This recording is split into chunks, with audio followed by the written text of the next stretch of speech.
All right. Good morning, everybody. Welcome to this week's Marketcast call. Hope everybody had a fantabulous weekend.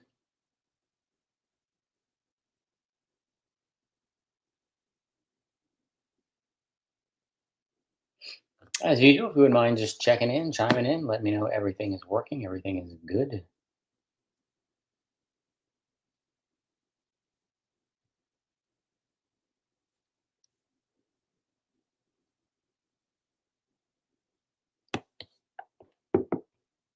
All right.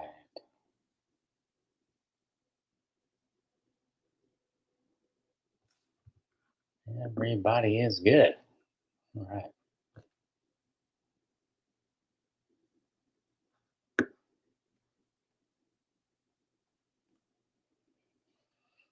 Like I said, hope everybody had a nice weekend.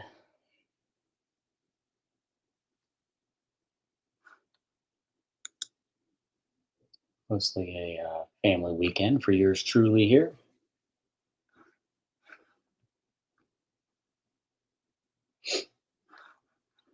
Markets are looking kind of spiffy this morning, which uh, is our forecast. Our forecast was to move higher after a choppy little week last week.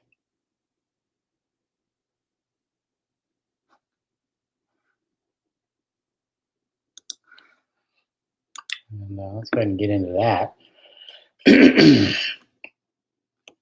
So, as usual, we go back 2 Fridays ago. We covered this last week, but just to recap, we had a nice little rally there. Uh, third Friday in a row? Previous 2 Fridays didn't mean a whole lot. It was just completely reversed them, right? The previous 2 Fridays.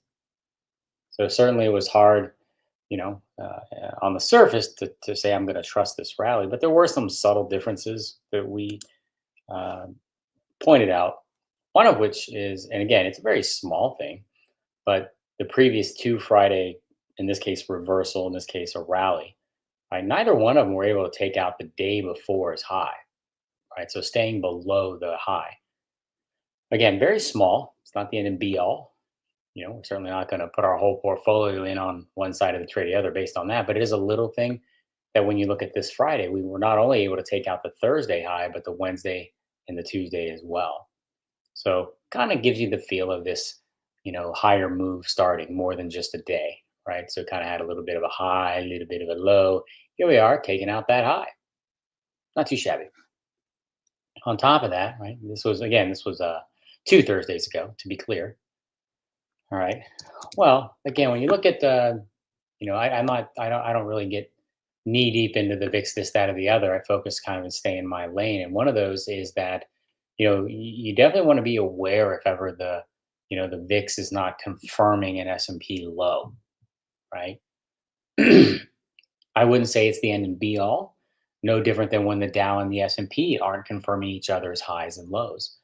All right, but remember this last high that the S&P put in a few weeks back was never confirmed by the Dow. All right, so these non-confirmations, again, it's a tea leaf, it's a weight of the evidence. Well, here's where the S&P hit its final low, right? Or so far, the low so far. Okay, so notice how the VIX here was actually falling. Okay, right here, had been down for 3 days in a row as the S&P, right, was hitting a new low here on the 13th. So even as we've been dropping and struggling, these days, and this 13th here, now of course we'd expect it to drop as we get to the 14th, right, which is right around over here. But these days, notice how the VIX was saying, yeah, we're going lower, but meh, been there, done that, right? So we had a couple little things there, and these are things that weren't in place in the previous 2 Friday reversals slash rallies, right? These weren't there. The third thing that wasn't there that we discussed was as the Nasdaq goes down and hits its final low, we have a nice little daily momentum divergence, positive momentum divergence. And that's kind of where we were coming into. Um, you can see the composite didn't, but the 100 did, NASDAQ 100. Okay, which is where a lot of the pain, has been being taken. So anyway, so we saw this going into last week, and that's where we thought, hey, this rally looks like it might be the one finally. Maybe not putting in the low, but seems like we have a pretty good shot of putting in a low. That, yes, could be the low. I would like to see some real constructive price action, I think, like anybody else would. Unless you're, a struggling trader and retail trader that thinks just because a 1 day rally means we're done. I don't think most people fit that description. I wouldn't think, especially on this call or on any of these calls, right? But we want to see some more constructive before we say, hey, I think the low is in. If we look at the NASDAQ 100 here, for me, man, something stuck. We'd be taking back this 21K. I think that would be nice. But I do think it'd be a positive sign, right? If we can get back up above 20K and this old trend line that we broke, that'd be nice. At least then we could expect a little bit more upside to this, in this regard. And then really let us see the taking out of the 21K. But regardless, so we saw signs we should be going higher, or we thought we would be going higher. And we did, I guess, for 1 day. And all we did really after that was just chop itself along, right? Until Friday came along and we got ourselves a nice little rally. Now, that Friday rally in and of itself wouldn't necessarily be a reason for us to say, yeah, we should be going higher, but it's a reason. Yeah, we were able to hold the gains this time. Look at the previous 4 days. Couldn't hold any gains. One of those days were obviously down. Technically 2 of them were down. But you can kind of see each time we rally in the last 4 days, and these 4 here, sellers keep coming in, but not on Fridays. That's a nice positive sign. For the S&P, definitely seem to be holding up at the 5,600 mark. To me, it looks like the S&P is creating a nice little consolidation between 5,600 and 5,700. That would be construed as possibly bullish, possibly, when added to the other factors we're discussing. And again, nice close near the high, right? But this is why I wanted to take the time to go back and make sure we recap what we discussed last week, okay? Because in a vacuum, maybe we don't think we can trust this all that much because of what we've seen happen here and here. But this Friday, not only slight reversal, but also nice, good, solid close, is happening within context of what we thought was a bigger rally underway. All right, so that next degree out is important. Okay, technically nothing happened last week leading up to Friday that changed the view of going higher. Certainly we didn't go super high. We didn't go very far at all. Even when it was all said and done, we didn't get that much higher of a close than where we ended on that Friday, right? But it matters. It matters. What was the move going into the Friday? Well, the move going into the Friday was still kind of up. Nothing had happened. Our thought going into Friday was, hey, if we fail to hold this low, the 5,600 low, probably at least testing this low again at 5,500. So, obviously those of you that are in my mentoring program, you probably already read this morning. This was our view, from over the weekend in our Friday call. But for everybody else, this was our view coming into the week, right? That we're thinking higher. So obviously, if you look at the pre-market, not looking too shabby. Looks like it's going to be a real nice up day here. I don't know if I would chase the open. I would love to see. I think we'd all like to see maybe a little bit of a pullback, before diving on in head first. But sometimes the market doesn't necessarily give you what you want either, right? So as I mentioned, if we can take out that 5,700, which it certainly looks like we're going to do this morning, or at least attempt to.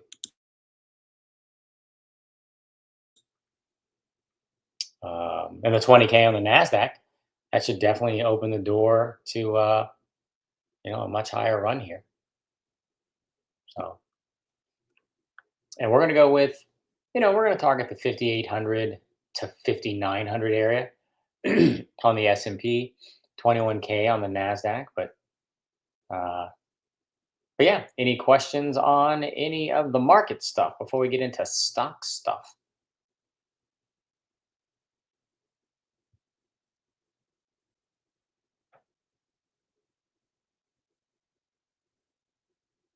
Pretty straightforward stuff, I think, but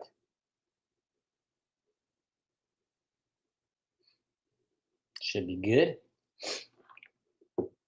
Now, what would change that? Well, if we were to squash this rally today, completely reverse and take out this low, that's where I'd be like, whoop, never mind. Apparently, we're in trouble. Of course, I think the bigger question too is, let's pan out a second. Um, what do we think? Do we think there's more downside to come? Do we think the peak is in? Right? Everybody wants to go out there and be the first one to call the end of the bull, the start of the bear, the end of the bear, the all that kind of stuff. I think you always have to be very, very cautious and just remember that everyone out there is a lot of times. How many of you have seen someone that's like calling the top or calling the bottom seemingly every week or every month? You ever seen that?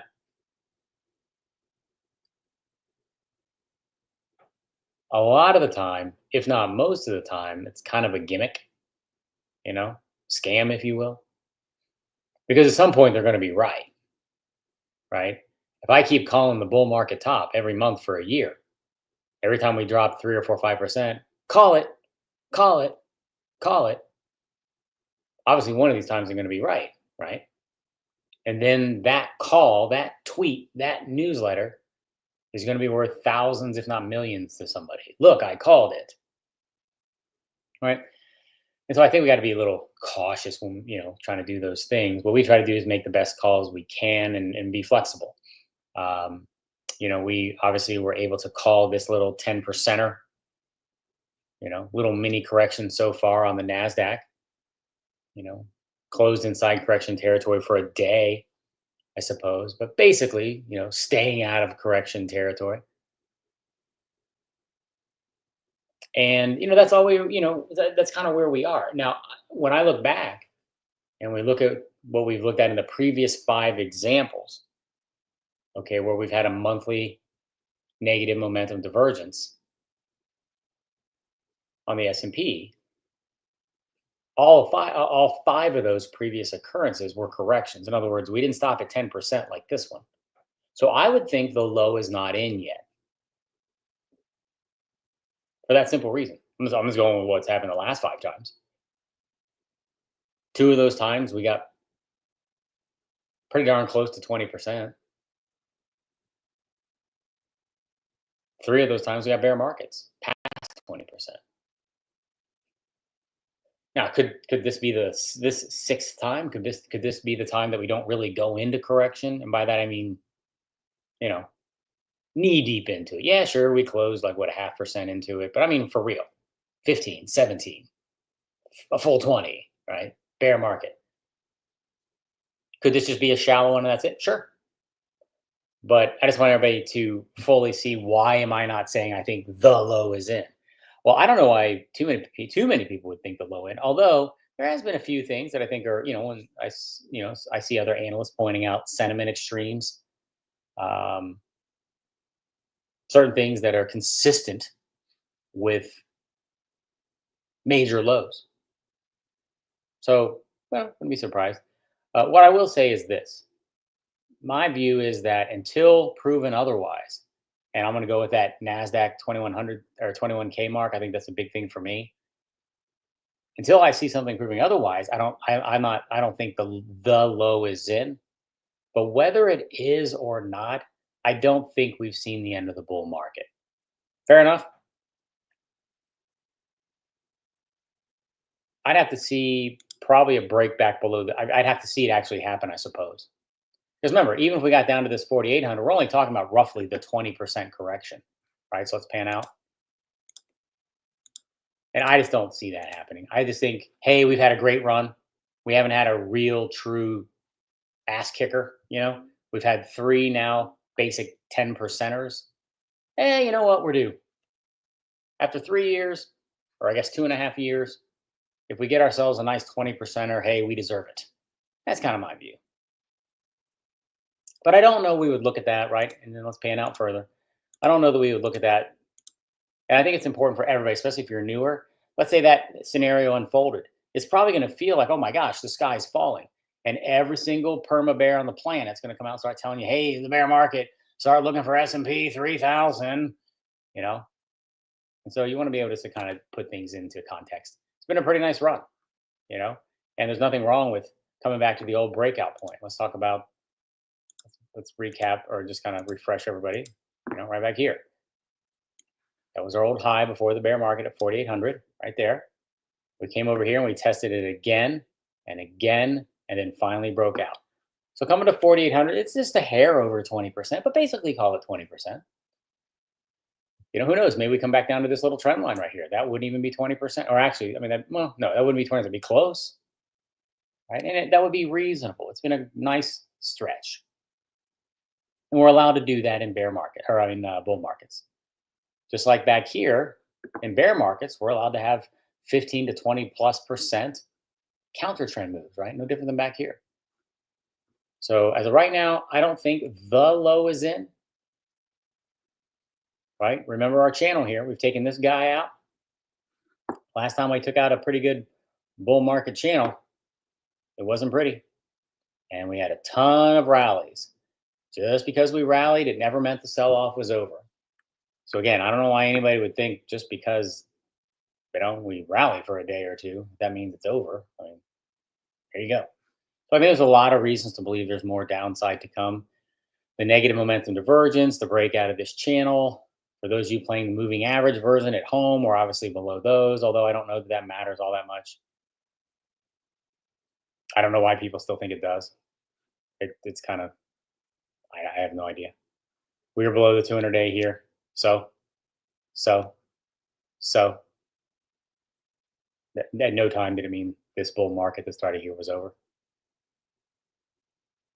So, but people do, right? Now, it has been a long time since we've been below the 200, right? That was way back here. And, the same, again, perma bears. Oh my gosh, back down we go. Gonna take out the low, 200-day. Who cares? It's a thing. Anybody seen anybody pointing out the NVIDIA death cross, right? So what? Who cares? It's a thing. It's something. But let's be clear. If you're waiting for a death cross, okay, NVIDIA topped a long, way back here. All right. All the death cross is doing is confirming what we've already seen happen. Right? Things already down big, right? I mean, things in a technical bear market. Yeah. Thanks. Thanks for telling me what I already know. So we got to be careful, but they sure make some great clickbait, doesn't it? Ominous sign for NVIDIA. What does it mean for the market? Bears show their teeth with a death cross. Oh my God, Jesus, I better click that. Holy moly, my kids are at school, right? So, it generates the emotion and everything. It's something, but so, right, I wouldn't make too much of it. So anyways, that's our market. Again, we're expecting higher. Looks like we're going to get it at least to start the week, just like last week. And assuming we hold it, get through this little zone that held us back last week. And, again, the 20K mark on the NDX, then it should open the door to higher prices. And like I said, I'm going to go with not a whole lot held us up when we broke 21K, right? So it should open up some air to maybe get back up there. Any number of things could get in the way, any number. So yeah, that's our market. One of my favorite stocks right now, bullish wise, is Tesla. Obviously, it had a pretty good day on Friday with the market, like most stocks. But the thing I like the most, you may recall we talked about that bullish reversal from the week before. Well, we got another one right behind it. So back to back, which is an awful nice look, right? We held the prior week's low. And so kind of the way we're looking at it here, I don't think I updated on this one. Let me see here. Yeah, I have this, right? So the 2050, but it's actually bigger than that. Let's see, how far out? Something like,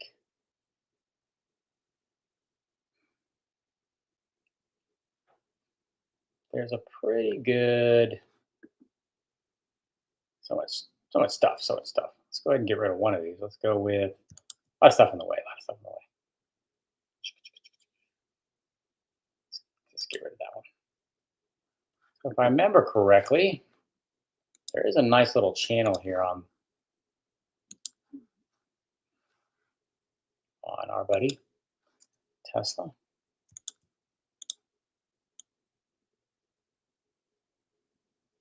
Really nice right there.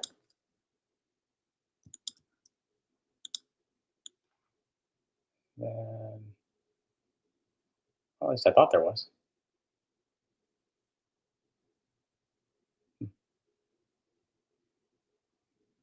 I must have mine on a different scale.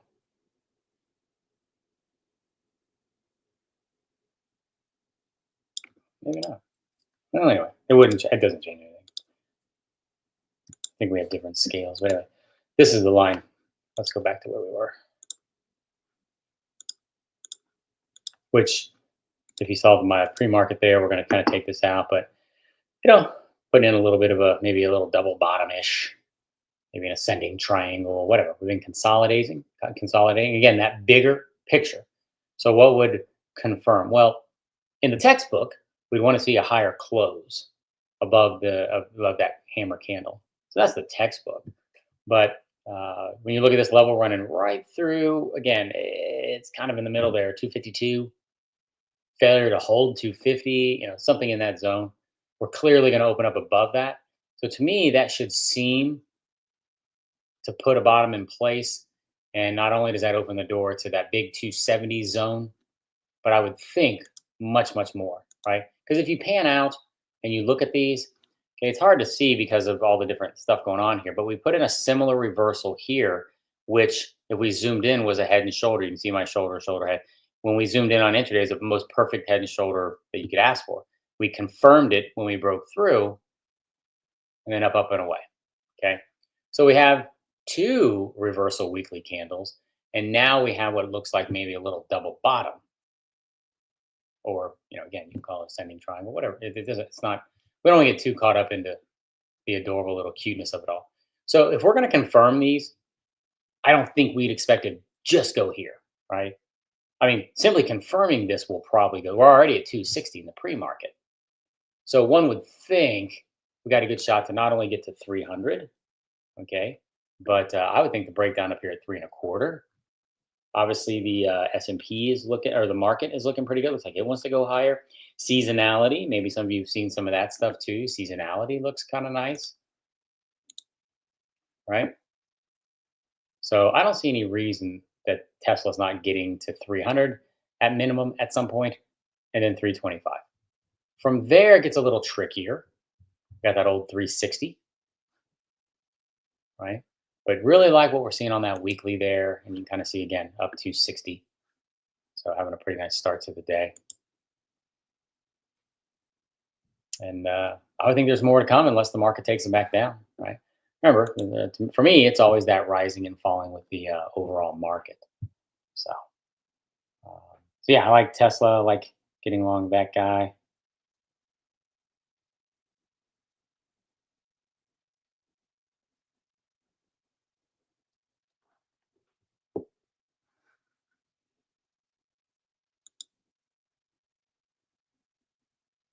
Yeah. All right. Any questions there, folks? Another one of our favorites, app. Uh, Gonna finally take out this little 315 zone we've been waiting for. So, gotta like this to run to 350 at minimum. And see today opening up pretty nicely. In a perfect world, again, we get a nice little pullback, maybe get these things a little bit better area. But yeah, last week, prime time, having a pretty good week. Um, Options Gambit didn't. So it's two rough weeks in a row there. What else? Paragon, our Lulu, I think maxed out at 700% on that one. And then, of course, those of you in my mentoring program, the nice 420%er over here, um, which sounds great. Problem is, we had 3 losers to go with it, but this wiped out all of them and made us still profitable, which illustrates the value of good risk reward. Stop worrying about indicators and win rates and get good risk reward. Everything else becomes moot. So, but yeah, so this morning, looking at Tesla, looking at app, those two, app's always going to be one that we like because of what it does. Who else? VST is going to pop. We always like VST, and it's held that 130 again. So within context of a market's going to rally for more than just half a day, holding this 130 leaves open the door to as high as 150.